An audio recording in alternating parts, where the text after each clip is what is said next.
man makes up his mind to work, there's no limit to what he can do. If he makes up his mind to go at it without the idea of work, he hasn't much chance. He must study and work, and he must go back in any art as far as he can to dig up the very beginning, and the more he goes back, the further he will be able to see ahead. By the early 1900s, it was becoming more and more obvious that two worlds were having the greatest battle that humanity has seen up to this point. The current reigning champion of the world was locked in combat against a new long-winded high-speed challenger, the automobile. The winner of this battle would set the fate of humanity for possibly the rest of its existence. And while these two forces had been skirmishing for decades, Henry Ford in 1908 would strike the death blow, the move that would kill off the horse from our streets and relegate it to a life of leisure with his famous Model T. But of course, before the Model T or even Ford Motor Company existed, Henry Ford was just a guy who had to spend months of toil just to make one skimpy little runabout. The car that quite literally started it all. Perhaps the most important Ford ever made, the Quadricycle. The Ford Quadricycle came at a time when the automobile wasn't even a toy for the rich, as it has so often been said, but a novelty for the rich. In the late 1800s, automobiles were so rare and so odd and so expensive and unreliable that using these things for anything more than extremely short trips or exhibitions was pretty much impossible. The first car race, the Paris to Rouen trial, which was held just 2 years before the Quadricycle would be created, looked like a carriage builder's fever dream.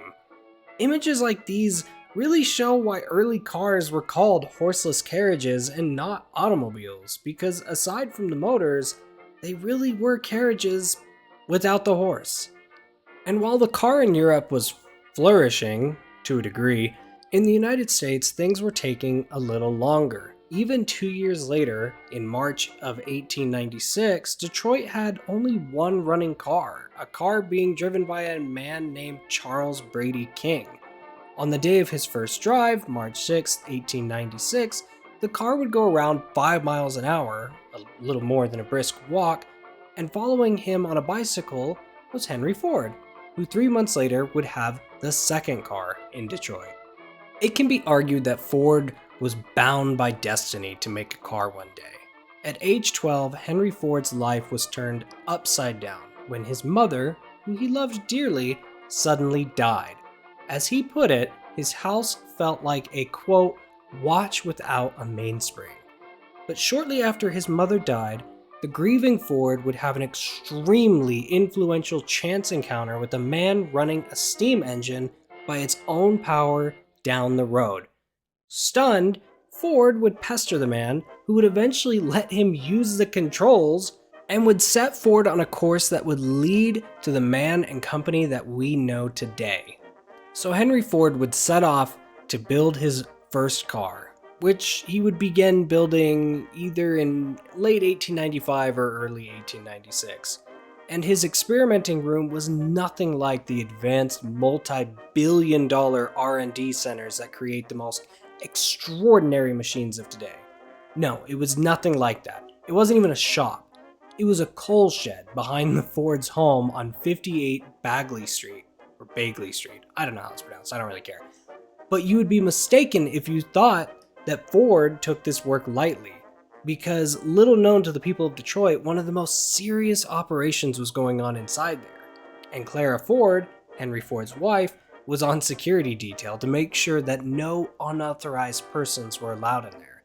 Even when company was over, Henry many times would be so invested in his work that he wouldn't even come out to greet them. When Clara's guests would ask what he was doing, she would say, quote, Henry's making something and maybe one day I'll tell you. But despite what videos like this will tell you and what Ford the company and Ford the man have implied over the years, he didn't work on the Quadricycle alone. In fact, it's been said by multiple people around him that he did very little lifting himself and was primarily the delegator and designer for the car, but that most of the dirty work was being done by friends and neighbors, including his second-in-command helper named Jim Bishop. This trend would continue for the rest of his life, where he would use his charm and powers of persuasion to get thousands of workers to work in factories while he kept busy with administrative tasks. The goal was to design a simple, lightweight runabout, a philosophy that would translate to Ford's much later, more successful project. And the car was extremely simple too. The Quadricycle would have neither a steering wheel, top, or brakes. Yes, that's right, this car has no brakes. Henry Ford had to put his foot on the wheel or ground if he wanted to stop.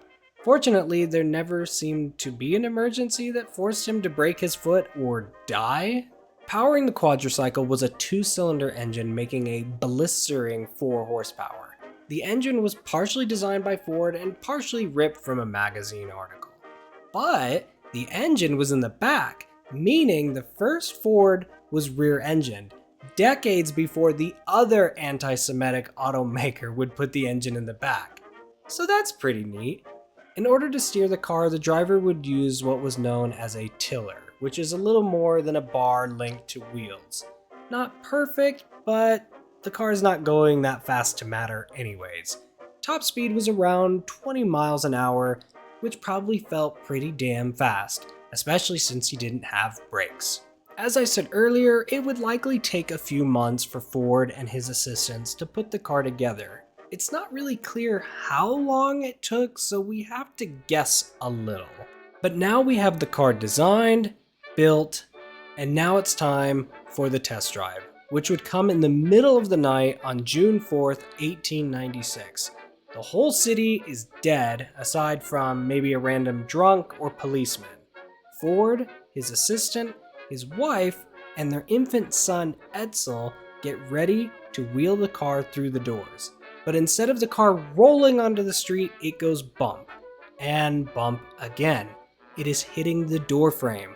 The car is wider than the door itself to the shop. Now, a normal person would assess and try and figure out a solution. Maybe take the wheels off, but no.